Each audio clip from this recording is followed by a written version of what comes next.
I took some pride in not fulfilling my potential, in part because I was terrified that if I tried my hardest, the world would learn that I didn't actually have that much potential.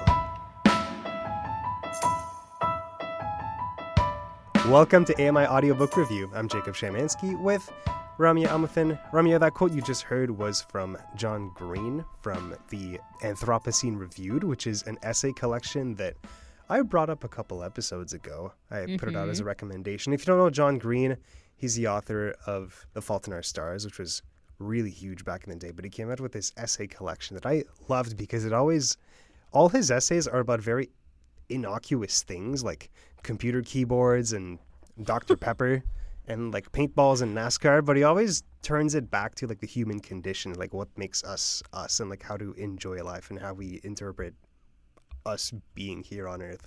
Well, this quote was deep, though. What was this from the Dr. Pepper? I don't remember from which exact essay it's from. Okay. But I like this quote because it's about our fears of trying. Because sometimes when you want to try something, or there's comfort in not putting in the effort because you can't fail if you don't try. Yeah. Although not trying in itself is a failure. But you have to be comfortable with failing because you learn by failing, right? Exactly. And I think, too, there's that element specifically from this quote about self-doubt, self-belief, or lack of self-belief, and just faking it so people don't have to know. So not necessarily being vulnerable enough to try. There's a lot of defensiveness that we put up all the time, every day, in so many contexts, so that we don't have to deal with being vulnerable, aka trying, aka failing. Do you ever judge someone for trying and failing? Maybe a little bit, but does that really affect the other person? It shouldn't, right? Like I know it's easier said than done to not care what people think about you, but failing is what makes you develop as a person. And sometimes your potential that you see in yourself can be daunting, right? Like you see what you could be, and it kind of scares you because it looks like a mountain you need to climb. But the truth is you need to climb it like one step at a time. And this is where I really do go back to role models / how people think of this concept of failure to begin with. I think a lot of that is ingrained in us with how we were raised or how we saw failure for a really long time growing up. So it unconsciously, the things that we, the values that we carry in saying, no, I can't fail, that comes from a long time of feeling that way. One of the main things you see in our role models is they've put in huge amounts of effort. Exactly. And they failed a lot before they became successful. Yeah. And it's something to emulate, but that's potential for you. But you know what else has really good potential? The conversation we're about to have, because we're not done. We're not done. On today's episode, listening to an audiobook as opposed to reading an imprint is obviously a different experience. It's not better or worse. It's just different. But how exactly does it differ? And how does that change the way that we appreciate what we're reading? Yeah, we're not done talking about this. It's going to be good. Not Part sorry. 1 was so one-sided. Like, we need to continue on We need this. to chill a little bit. Yeah. Okay, but after the break, Ted Cooper is with us, and we're going to be putting him through the rapid fire review. Feels like it's been way too long. Yeah, it has. Well, on our end, we want rapid fire review all the time, right? So, yeah, definitely. It's easy for us. Yeah, exactly. Do you want to hear what's on the CELA homepage? I sure do. All right. So these are the 3 titles that are up there right now. If you visit celalibrary.ca, that's where you get the catalog of CELA books available to you. And the 3 titles up there are The Fury by Alex Michaelides, and that is a suspense and thrillers. We also have Unbroken by Angela Sterrett, Indigenous People in Canada, and biographies for this category. And the last one up there is The Bee Sting by Paul Murray, and this is literary fiction for you. It's also a series. Thank you. So last week when we talked about this, I kind of took the devil's advocate approach, and like I wanted to hear out the haters, if you will. Maybe that kind of Boy, did we hear from the haters, though. Yeah, we sure did. But like maybe that made me look like a bit of a pessimist when it came to audiobooks. And like I have to be honest here, like because I'm blind and I can exclusively access audiobooks, like that's all I can access. It's kind of weird to be defeatist in that way. Mm. I don't want to be that way because the truth is I love audiobooks and everything they stand for. And just the experience of audiobooks, like even if I regain my vision, I would definitely keep listening to audiobooks. It's the way to go for me. Right. And that's a fair point to actually just say out loud, because a lot of the times it's a bit of an outdated point of view now, because a lot of sighted people and people without print disabilities are just regularly consuming audiobooks, if not exclusively consuming audiobooks. But it is something, like I said, to acknowledge that two of us who exclusively listen to audiobooks, I don't read Braille or print, and neither do you, Jacob, we still just appreciate audiobooks for what they are, beyond the only accessible format for us to consume books. And I think that, for example, I'll just say in my own life, I have the ability to go get an ebook and just use the screen reader to read a book that way, but I not rarely ideal. do that. No, and I do not think it's ideal, especially for pleasure reading. But even for informative content, I prefer to sit back with an audiobook, so an active listen that way. Although then there comes the question of like access when it comes to informative reading. Yeah. I figure like textbooks and like very niche informative books that tell you about, I don't know, the migratory patterns of seals or whatever. Like Exactly. I guarantee you like nobody's reading an audiobook for that type of book. And they could, There's just no market for but it. Yeah, exactly. And it gets complicated, right? Like with graphics and visuals and stats and math, numbers, charts. Mm-hmm. Yeah. But I'd like to celebrate audiobooks a little bit. Sure. Here's what's unique about audiobooks as opposed to reading it in print that I really see as a benefit. We're subject to the narrator's subtle editorial decisions. Like the first one that comes to mind obviously is character voices. And that can be a joy to listen to. It really creates this separation. And I remember reading print, and sometimes the different dialogues could be sometimes a little hard to follow, especially if the dialogue tags were unclear, where sometimes you weren't sure who was talking. But if it's really well done, like these character voices make a dialogue so vibrant. Yeah, and you're talking single narration, right? Like solo Single narration? yes. Yes. Yeah, exactly.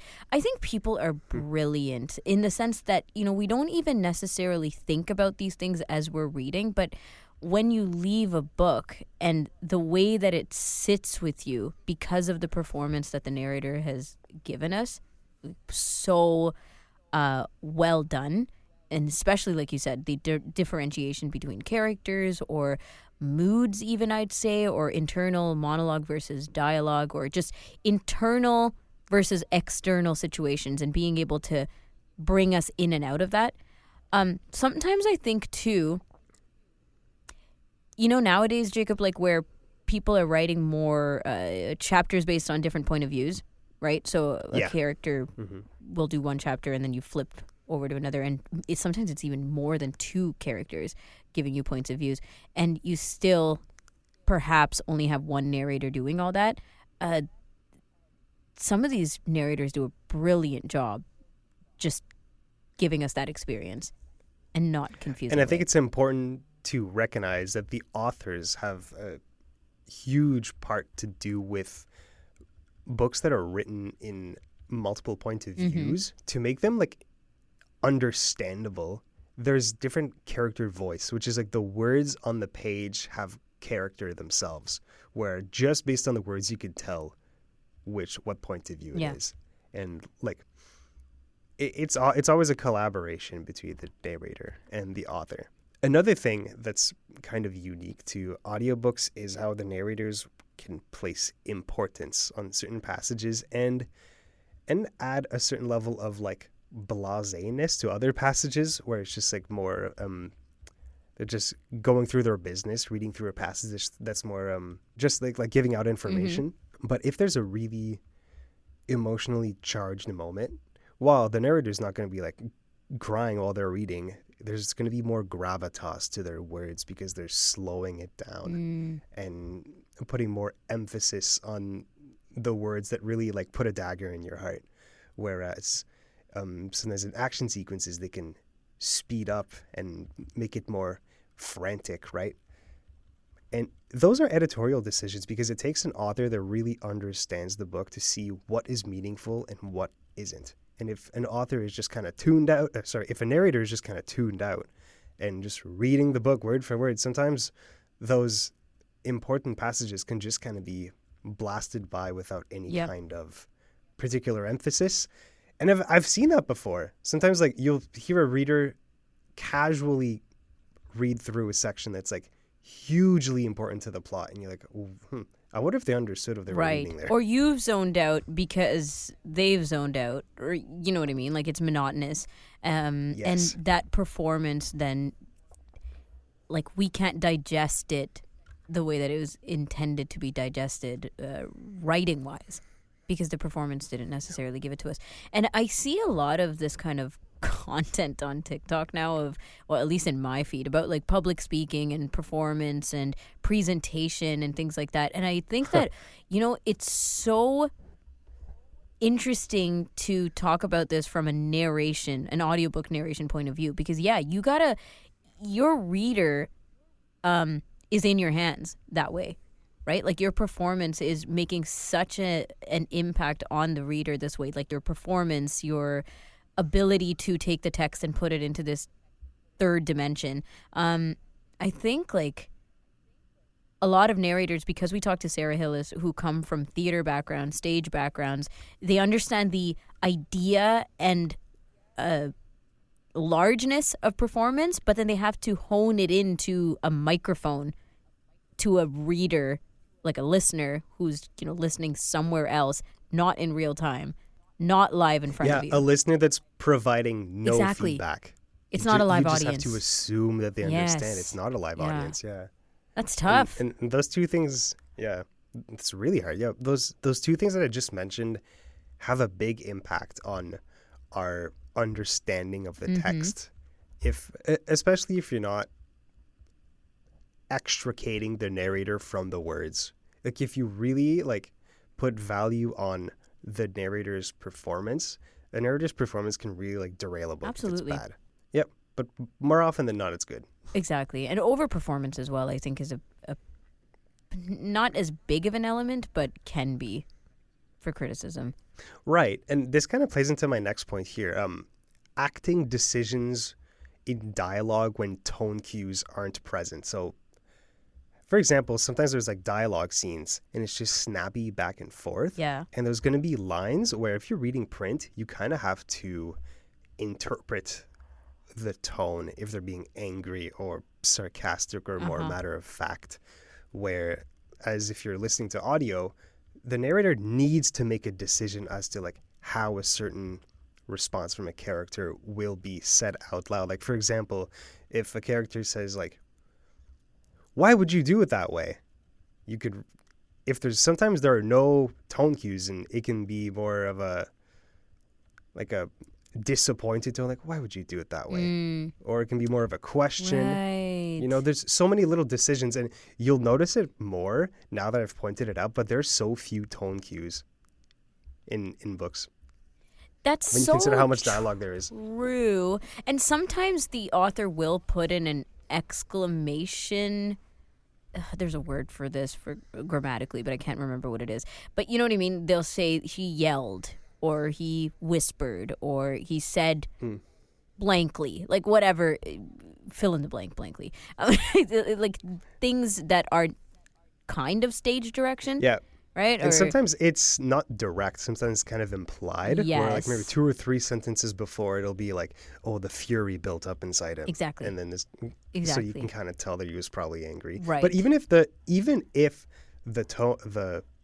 tone cue is the fury built up inside him, once the line comes out, is the fury still inside him or is it externalized? Yeah. Right? There's a decision to be made there. There is. And also I find, maybe this is personal preference, but I find, you know, don't give us so much, right? Like when you're reading visually, if the author gives us a lot of direction as to how the emotion is supposed to be portrayed, I think that is helpful.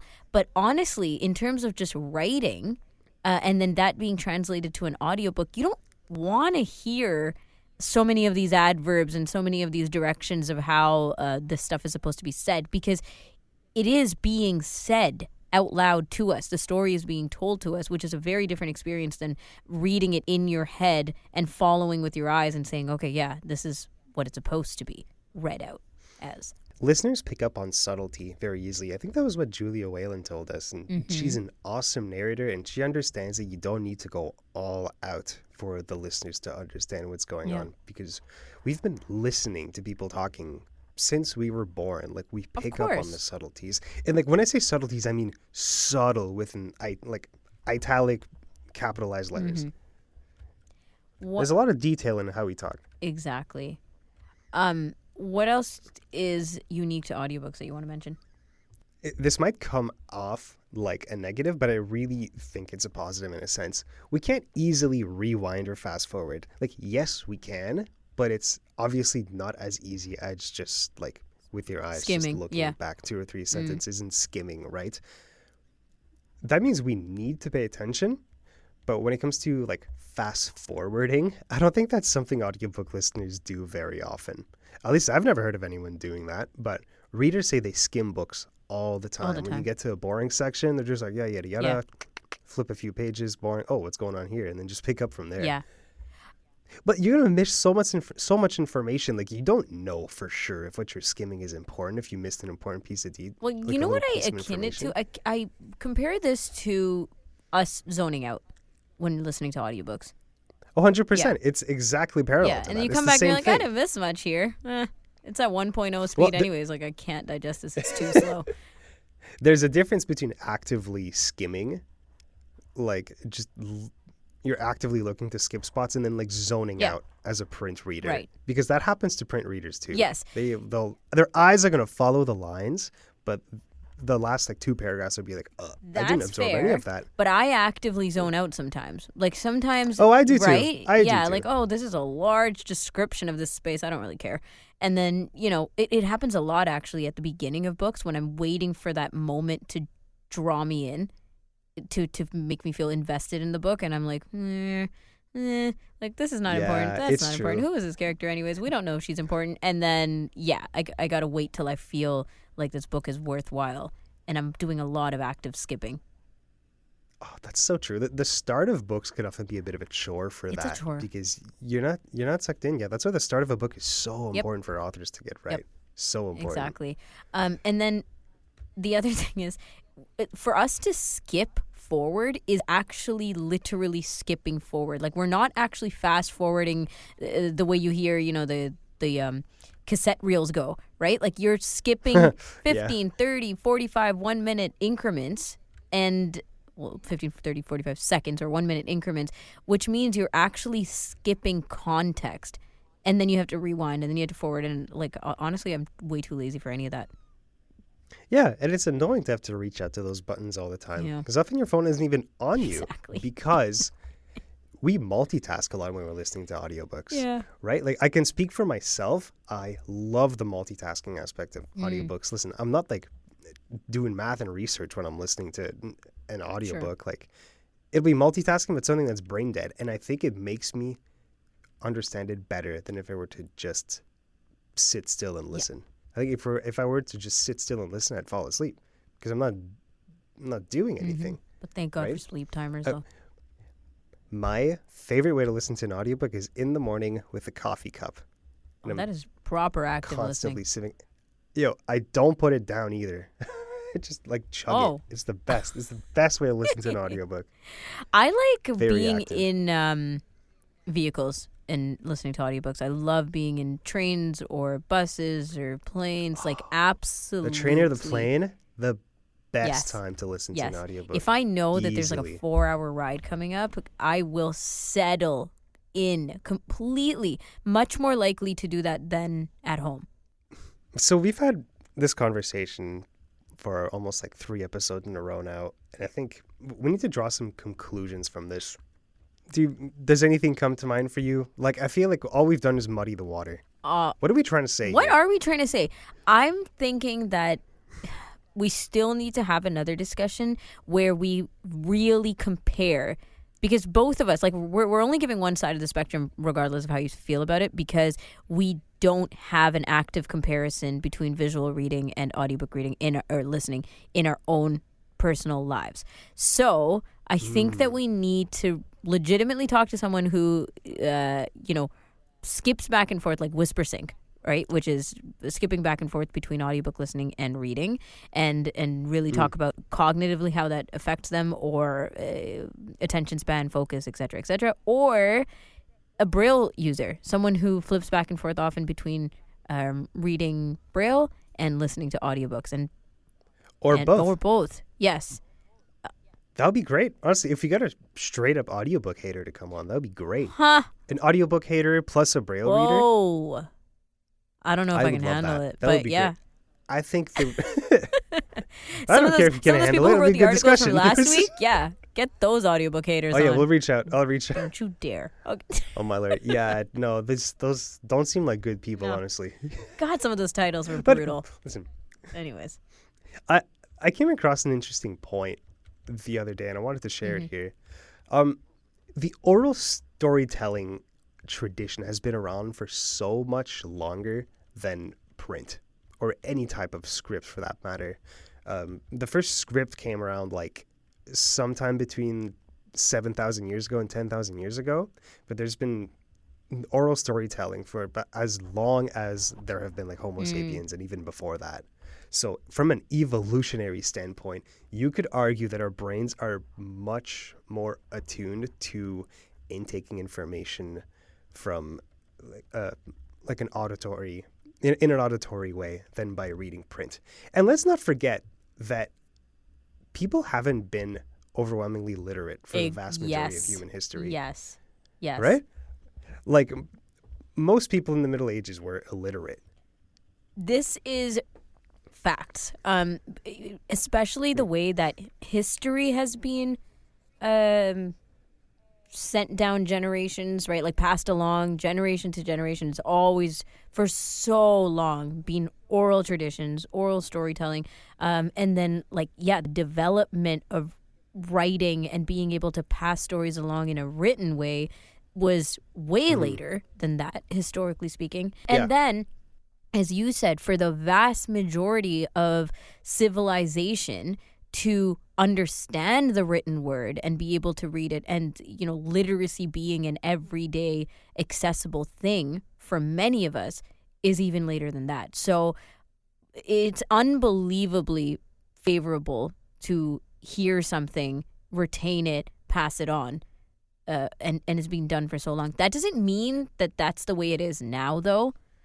And it doesn't even necessarily speak on our comprehension in terms of, like, cognitively. What do we actually process better? Right, like, what do we absorb? Yes, what do we absorb better? Even just, like, listening from ear to ear, left ear versus right ear. There's a lot of different stuff around that and brain connectivity. But it's interesting that you point this stuff out, because it's true. For so long, this has been normal. Yeah, that's not to downplay print and the importance of literacy and being able to write and put down ideas, because that's what script allowed us to do, was to better share and spread ideas. And you didn't need everyone to be able to write and read to have the ability to share and spread ideas. It's obviously better if everyone is literate and can do that themselves. But the oral tradition has just been there forever. Yeah. And I think all this audiobook hate that we talked about in the previous episode and this one, I think comes from the romanticization of literacy and print. Yeah. Because we want everyone to be literate, and I think part of us sees audiobooks as being like anti-literacy almost, because you're not writing, you're not reading, you're just listening. And I guess people have it. It's a bad look. It's a bad look, but it really isn't. It is not. And so many of us, like, on the other end of the spectrum now, as you said, this is our ideal. This is our only choice in some capacity, or this is the way that we must consume information. So, yeah, there's right. And this like, just because we have audiobooks doesn't mean we don't want people to read print and of write. course not. We're not the Right? haters Like, this here, is okay? pleasure. Yo, we're pleasure reading. Yeah. Here. Like, this is literally for entertainment for the appreciating. vast majority of the time. Yeah, we're appreciating, honestly. Like, just because you're bringing one thing up, it doesn't mean you're knocking the other thing down. That's right. We really need to reach out to those haters from last week. But yeah, this is a good a good pausing point. Yeah, this was good. After the break, Ted Cooper is coming on for Rapid Fire Review. I'm Jacob Shemansky here with Rami Amithan. You're listening to AMI Audiobook Review. We'll be right back. Welcome back. It's AMI Audiobook Review, the weekly podcast where we chat all things audiobooks, and we love to get audiobook worms on the pod. And that did not come out. Anyway, we're also always down to do RFR, Rapid Fire Review. We've created it. We've launched it. It is going very popularly. So let's bring on Ted Cooper, a conscious victim of the RFR game, and first time on Audiobook Review. Nice to have you on, Ted. Yeah, I'm excited to be part of it. I'm not looking forward to the sound effect, but... I was gonna say you're excited, minus the sound effect that you just heard and said, whoa, okay. Yeah. Anyway, before we get into rapid fire review with you and audiobook chat with you, people may know you as the executive producer of Level Playing Field, which is a show on AMI TV. It's in its 4th season. So any quick highlights or just shout outs? Yeah, no, it was a great season to do. Greg Westlake is back as the host of the show, and I think he did a really great job of kind of telling stories of Paralympians across Canada, but also grassroots organizations. That's really one of the main tenets of the show, is to bring in both aspects, not just high performance, but also the grassroots community aspect of sport and how it uplifts communities. Yep. And the show does an incredible job at that, just because of the variety of people who are talking about their stories and telling us their journeys, and the amount of sport that we get to indulge in through the show. So nice to talk about that as well, and going strong with season 4. Sounds awesome, honestly. Yeah. Before we get started, let me just give you a quick recap of the rules for Rapid Fire Review. Ted kindly provided to us 5 of his most recent notable reads, titles, and authors. We're going to go through them one by one. Ted, you have 15 seconds to give us a super quick top-of-mind review for all of them. You're going to hear a very anxiety-inducing ticking sound effect in the back. Sorry about that. No problem. Once we've finished getting through all 5, you get to pick one of them and to give it more, and you can elaborate on it. You can rant, rave, whatever you want. You have the platform. You all set to go? Yeah, I'm good to go. Okay, let's start with your first choice, Lone Wolf, which is an Orphan X novel by Greg Hurwitz. Yeah, this one is my most recent read. I just finished it this morning. It was fantastic. Greg does a great job of making you really feel the characters. It's kind of like a spy type genre, but one of the great... Tell us, one of the great what's. One of the great things about the way he tells his stories is you care and feel all the emotion of even the sub-characters. That's what I was going to finish. I love how you timed yourself out there. I also like how you kindly provided an 8 out of 10 rating. Yeah. I tried. And you finished it this morning. That is fresh. Yeah, it's fresh, and it made me want to read the next one. That was, I noticed doing this list that I gravitate towards series, and I really looking forward to the next one, the way this one ended.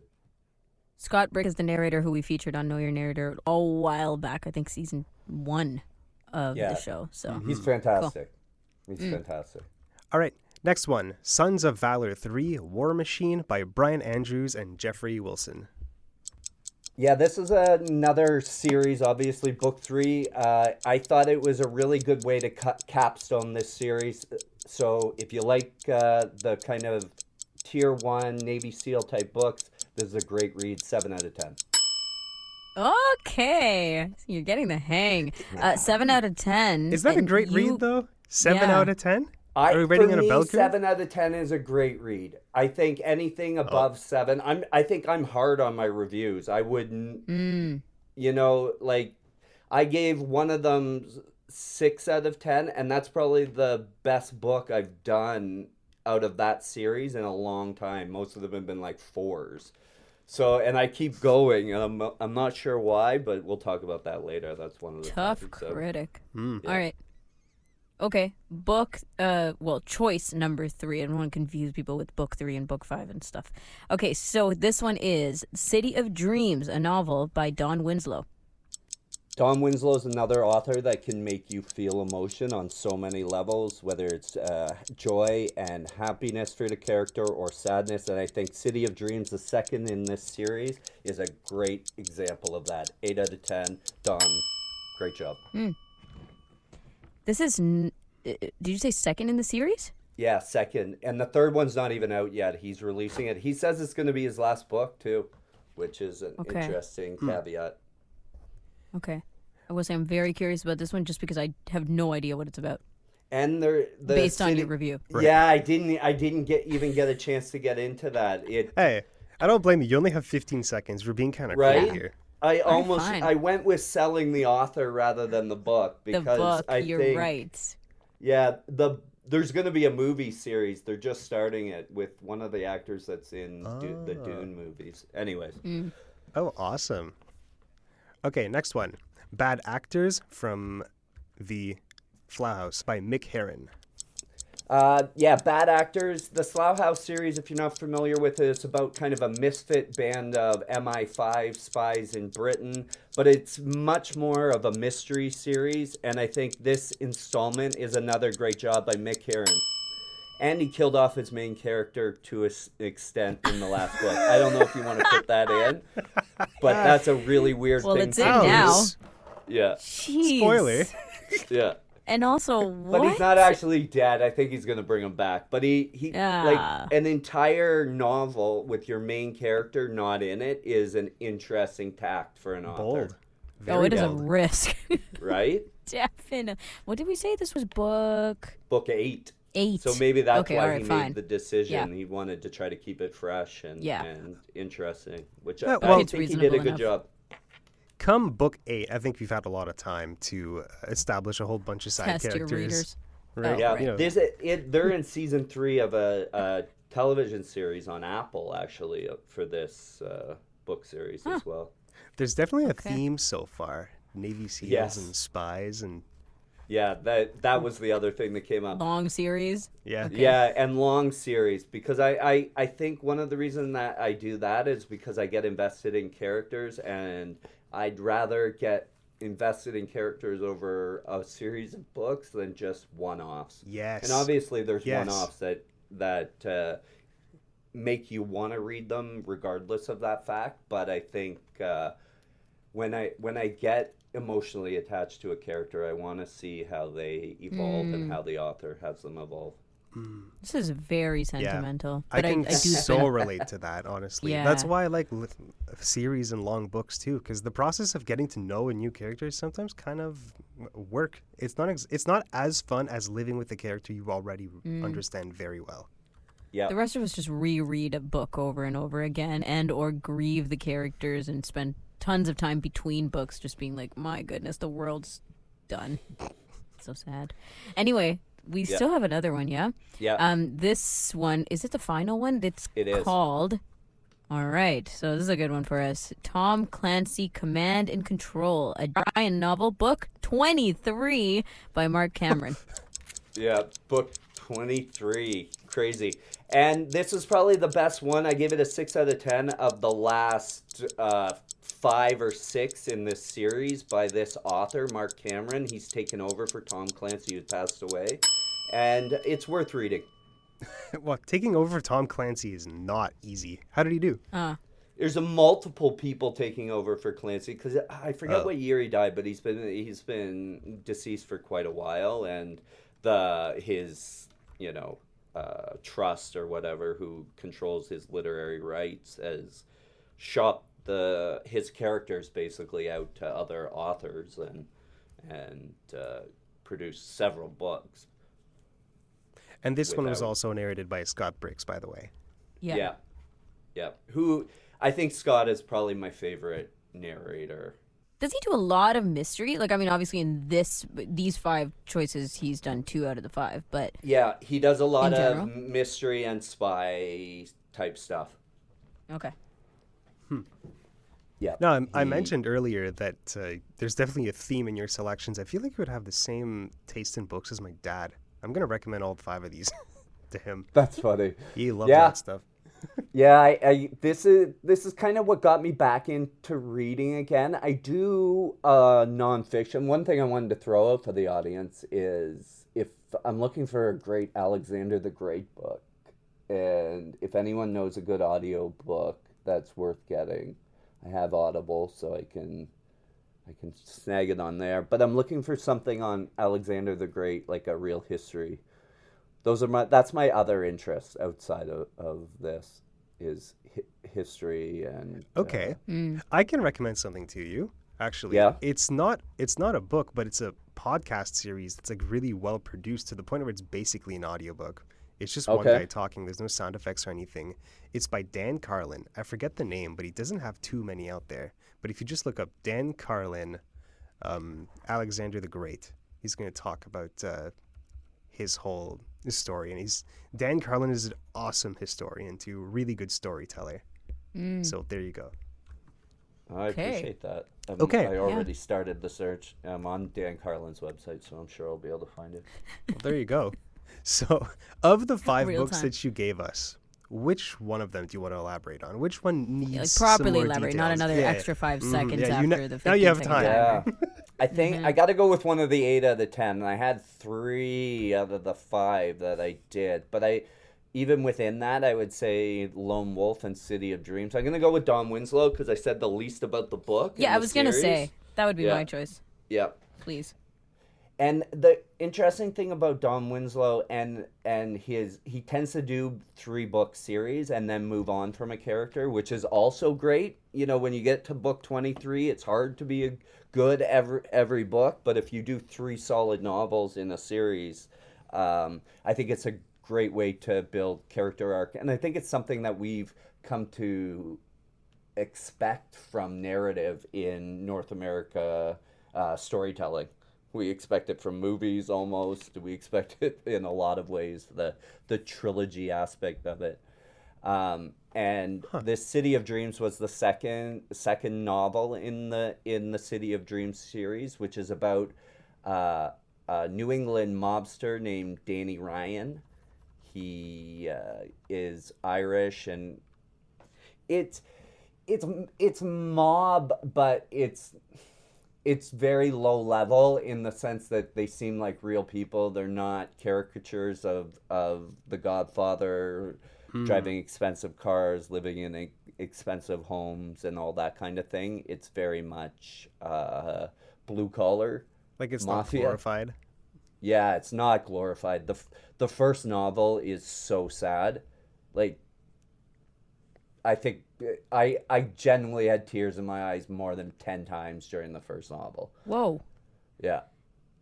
It really makes you feel. And that's one thing that I think I mentioned in the review of Dawn is that he is just really good at making people feel. He's really good at making you care about the characters. And that's the other person who Greg Hurwitz, I was going to mention his novel as well. I think that's one thing that they share in common is making you feel all the emotions. You know, you feel happy for the character, you feel sad for characters, you know, you feel angst when the characters are feeling angst. The thing is, too, with this topic, or like this subject, I guess, can be very iffy around that, right? Around feeling for characters and around feeling like you can relate or empathize or Right. be compassionate towards. So it's almost a challenge when I watch TV shows or read books around this kind of stuff. In where crime you're stories, like, I right? don't know, crime stories, definitely, where you're ready to be like, well, you're more likely to be cynical or to just not relate, right? It's an us and them. Yeah, that's exactly it. And I think he does a great job. You end up even caring about some of the characters who I would quote unquote call them the bad guys in, the antagonists to the main Yeah. character.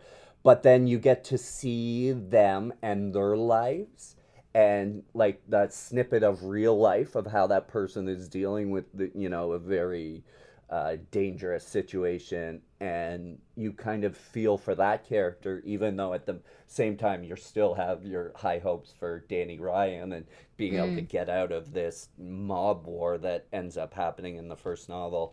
And the first novel ends with even the end is sad.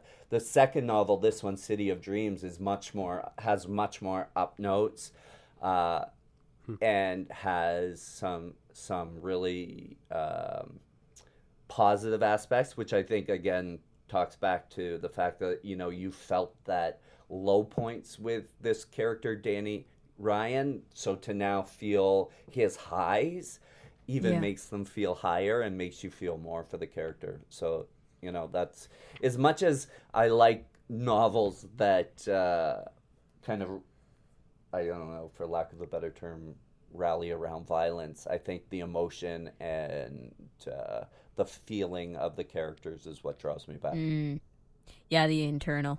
Yeah, exactly. It's important in books to have highs and lows emotionally, because if a book is exclusively brutal and depressing, like, why would you keep reading that? Yep. And then if a book is only cozy and only happy, it seems kind of shallow and unrealistic. So Exactly. the way I see it is it needs to have a balance. And it's okay if it kind of leans more towards another, but it can't be all good or all bad. Right. Yeah, which is one thing that I appreciate about this series, where it seems like he leaned into the negative in the first book, kind of setting up the second book, and the second book was very much a little bit more sunny skies and things like that. Danny had got away from the mob war and moved on to California, and just even the tone and the setting, everything kind of became much more bright and filled with, the descriptions became of the sun of the California coast rather than the dreary New England fall. Literally, the environment of the setting changed the mood of the book. Yep, and it changed with the mood of the book. Yeah, Right, it's interesting when you think about it, because I don't think I necessarily thought that all the way through, but just in talking about it, it came to me. But you said, okay, and do you know how many books are in the series? There will be 3. The third one comes out this it spring. still hasn't come I'm out. really excited for that. Yeah. And I'm very curious, and because all the other ones you chose were longer series, right? And different. I guess when you look back and reflect on having read a longer series, let's say book 23, for example, then you have 23 books to reflect back on. And especially because you're listening to these books in audiobook format, I have to ask about the narrator. The issue that we have sometimes with these longer series where narrators change, flip back and forth. I'm not sure if it's done as much anymore, because now a lot of us are, Audible members and paying for audiobooks, and we know this is out there, this issue, and production companies do not want that to happen. It. Yeah, I do find it in older series. You're 100% right. Gosh, so I do like hearing that hopefully that doesn't happen as much. And obviously there's some things beyond people's control. People have issues and they can't read. Aren't there ways we can deal with it now? Now there's AI. Just make it yeah, sound we like could do it with AI. You would rather that? I hope we would still Absolutely. pay the person the same way, but I do not want my character that I've heard from Scott Brick's voice for 20 books to now be a completely different person. It is so jarring. It is so jarring when it happens, especially when you're invested for 5+ books and all of a sudden you have a different person doing the inner thoughts of the person. It just doesn't even seem like it's the same character. It's really off-putting. So yeah, that was one of the things that I found now Ted, You've entered into an interesting conversation here because Jacob and I have had offline and on-air conversations around this where the influence of the narrator, he says, is not as big as some of us make it out to be. But I think in a longer series, Jacob, could you lean into this idea of like, my goodness, another narrator for the 20th book? What I will say to Jacob's point before he goes is that I find nowadays pretty much all narrators are really good. Yeah. So that's one thing that kind of Yeah, that's speaks fair. to his point. So if they're all really good, if someone starts a series, but I do think this is a special situation. No, that's a great point. I think the publishing houses now have access to so many good narrators that you almost never come across a particularly bad one anymore. The only times you come across a bad one is in like self-published books and really, really old books. They got recorded in the 90s. I love how we're just saying good and bad now. Yeah. Well, people don't like nuance It can nowadays. be that stark, to be honest. Let's oversimplify. Yeah, that's true. But I think it's fair to say that I could handle a mid-series narrator change Stop probably it.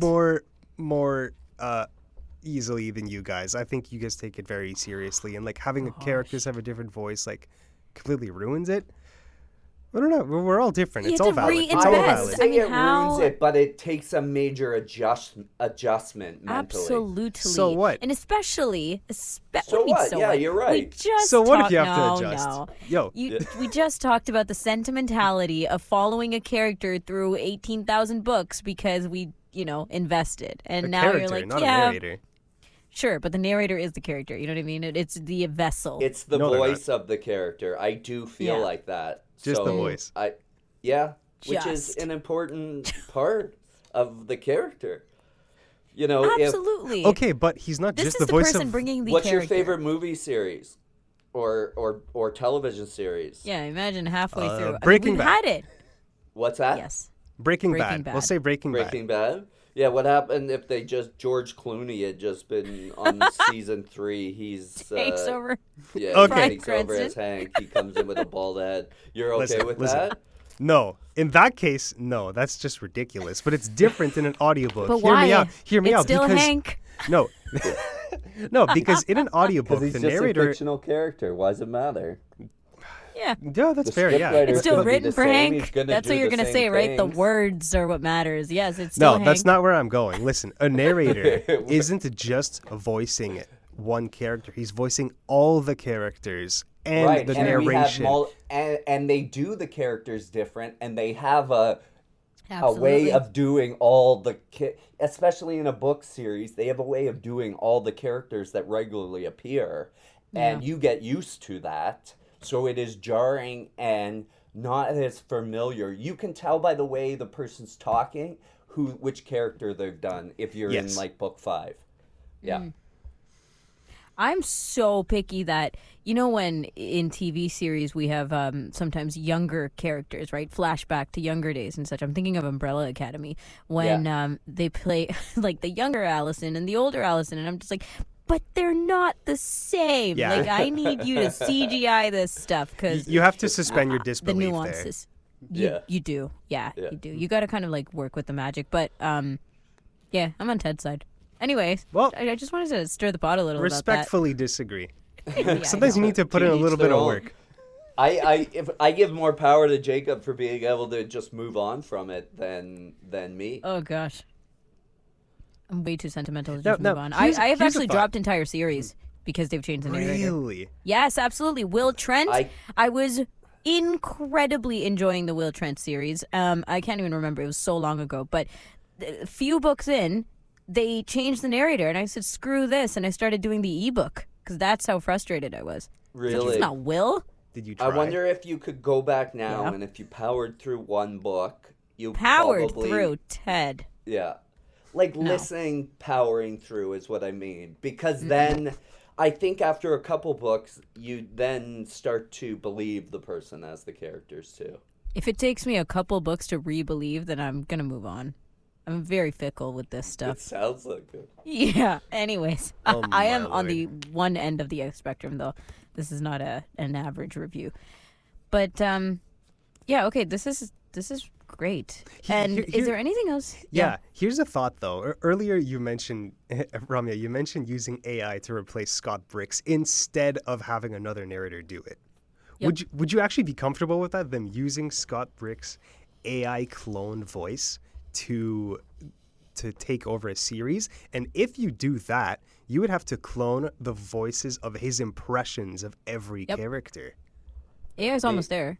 The Probably AI already. is pretty much there. Yeah. That in the last Lone Wolf book, it actually is completely centered around AI and deep fakes and voice and things like that. So it's interesting we're having this conversation.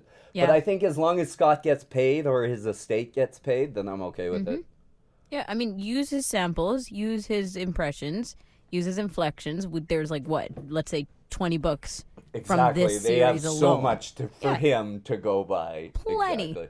Yeah, plenty. Yes, and absolutely, hands down, I would choose the AI version of Scott Bricks over Sure, another but it would narrator. be like Walmart brand Scott Bricks, right? Like No, it wouldn't. would not be as good. Come Would on. not. Why? Come What on. makes How Scott far Bricks? behind do you think AI is right now? What makes Scott Bricks a good narrator? Just his voice?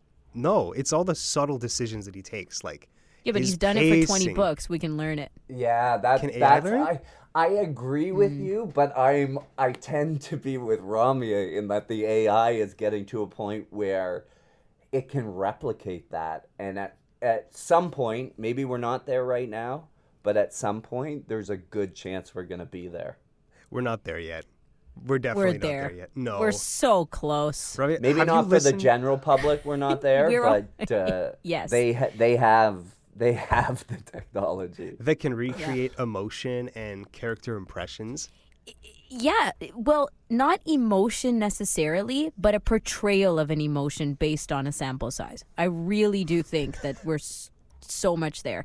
And yeah, like you got to think like a computer, right? You're thinking like a human. And also, the fact that portrayal? now portrayal of emotion, like this is what it's supposed Wow. to sound like. You know what I mean? Sounds yeah, I know. thought-provoking. Jeez. Harsh. But the other thing is like pickups and such. Right now, we're definitely into that realm where you don't need a narrator necessarily to pick up Oh, that's so bits and interesting. pieces. That's right? easier for the narrator too, right? Exactly, and for the producer and the editor. So if Like we're hybrid. already almost there, hybrid. Thank you. You think we're going to be able to? Sometimes you can tell. Speaking of jarring, when a narrator has picked up, because their voice and their tone and all that stuff is different, and it just doesn't. Hit It doesn't match. the same way. Yeah. It doesn't match. And I think an AI could have done a better job. I've seriously been thinking that lately when I hear these pickups in audiobooks. That's interesting. Yeah, you're probably right. I bet it could do a better job matching. Of course it could. You guys are optimistic. We're harsh, yeah. Yeah. I think we Yeah. have to wrap there, yeah? I'm Yeah, good. I think so. We might have went off the It's rails turned once into or twice, silence. but that's what a good show does. It doesn't stay too close Yeah. to. Yeah, I'm glad we got here. I haven't even had coffee today. Yo, This has been fun. In an upcoming episode, we're going to be listening to some clips from AI narration, comparing it to real ones. Because Let's do it. this is the natural continuation of this show. I feel like this is going to be talking about every second Of episode course. now. Get Scott Bricks on, and then get the AI version of him on, and we'll do a comparison. What do you mean the AI version of him? We gotta get on. the good AI though. 11 Like, labs. not Yeah, just the- exactly. Get the good Neat. ones? Oh my god. Yeah, not just the one Jacob thinks that are. Yeah, are no.